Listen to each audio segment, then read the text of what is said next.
We've crossed so many red lines already in what's happening in Eastern Europe that, heck, why not cross a couple more, right? That's at least what they're saying in Washington, D.C. and across capitals across Europe. But the simple fact is that we've crossed so many red lines that Russia has said that we are already in a state of war. This is important, folks. There's a point where you need to start listening to what the other side is saying, and the other side is saying that not like there could be war or there will be war, but rather that there is existing a state of war between Russia and NATO. Well, we have the NATO Secretary General out there calling for strikes against Russian targets inside Russia. We got NATO leaking out details of red lines that they have said to Russia that if these things are crossed, that NATO will invade. We got a lot going on, friends. We got to jump into this right now. Welcome to the Poplar Report. I'm Steve Poplar. I'm an accountant by trade, and we're covering things on this channel that the mainstream media either kind of brushes under the rug or they just don't want to cover at all. This is important stuff. World War III will have a tremendous impact on everybody's life. This is not some war in Afghanistan or Iraq that if you don't sign up for the military, it won't really impact you. This is something that will tremendously impact all of us. Sooner or later, missiles will fly, and there will be a tremendous impact on the American economy. Everything happening over here as well as over there. There won't be any front lines or behind lines. We're all going to be going through war together. All right, so NATO Secretary in charge of NATO forces has called for the United States and others to allow Ukraine to use their long-range weapons, which we said we'd never give them, but then we did. But then we said, but we won't let them use them against Russia proper. But now the NATO Secretary General is calling for us to all let them use them to attack targets on Russian soil. One red line after the next red line after the next, and we said we never send them tanks because that would be us essentially fighting Russia. Then we gave them tanks. We said we'd never give them fighter jets, but then we gave them fighter jets. One thing after the next, and we have heard the tone from Russia change. And they've said that they are in a state of war with NATO, which includes the United States, of course. So U.S. Army ATACMS that can be fired out of the HIMARS systems. HIMARS are the launchers. The ATACMS are the 150-mile-ish range missiles that can reach into Russia. The UK has provided cruise missiles like the UK Storm Shadow, which is a way cooler name than ATACMS, which sounds like a tic-tac.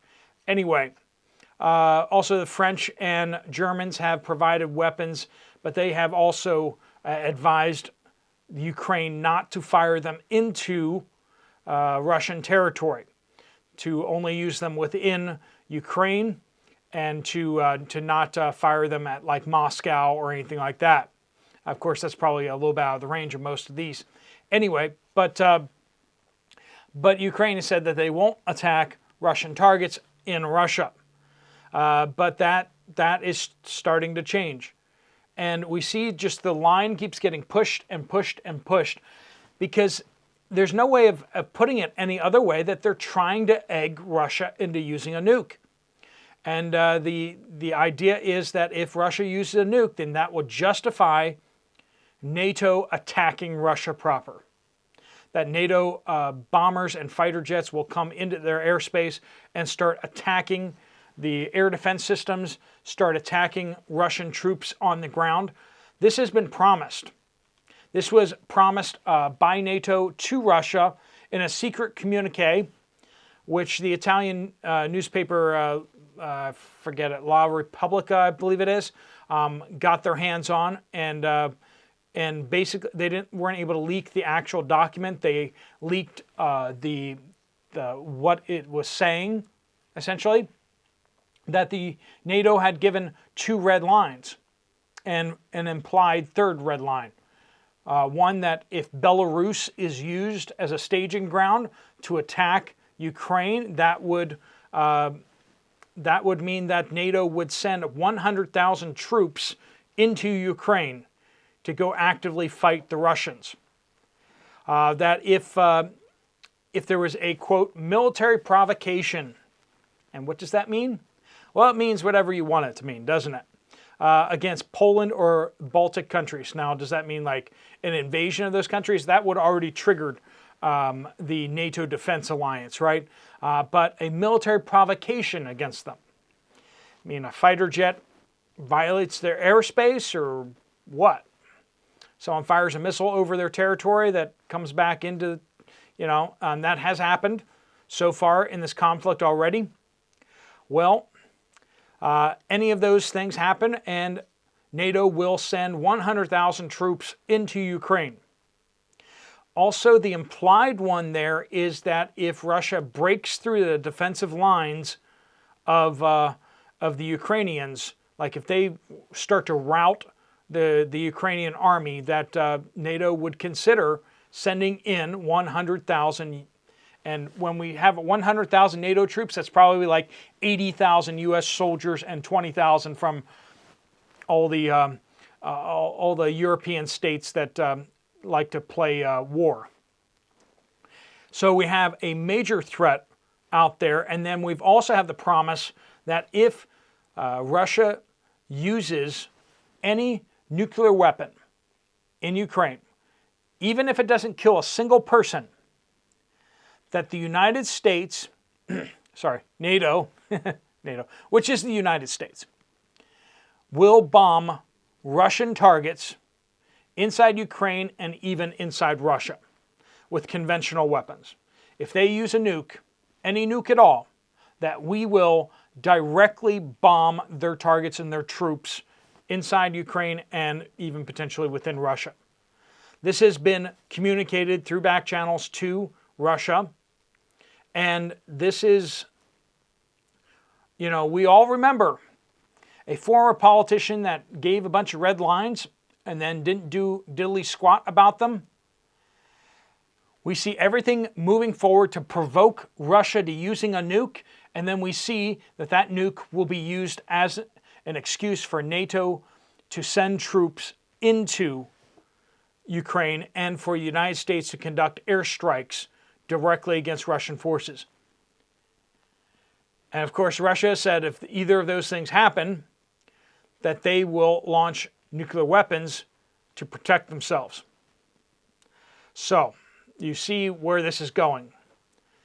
We can have World War III breakout at any minute. Anytime any of these red lines are crossed, and the fact is that when Russia is saying that they are already at war with NATO, that means that legally and morally, from the Russian standpoint, any attack against NATO is part of an existing war that has already begun. They wouldn't be starting a war in their mind, they would be continuing a war. And the fact that they haven't started shooting at NATO troops and NATO facilities doesn't mean that they won't do that tomorrow or next week.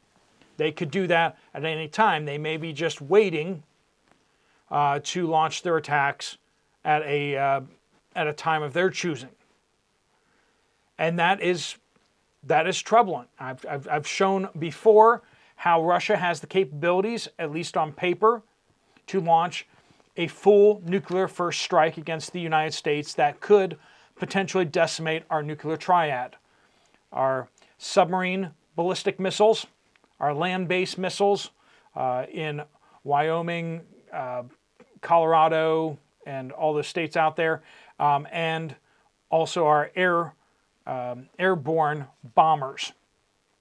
They may launch an attack and try to take out all of our nuclear weapons, and then use the air defense systems to protect themselves from the remaining ones. And that seems to be what they've been moving their way towards.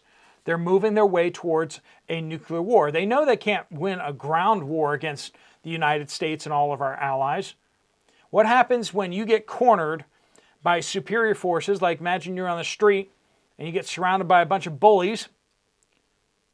Well, you realize that you need to use the element of surprise if you can, and you must hurt them as badly as possible before they get a chance to react.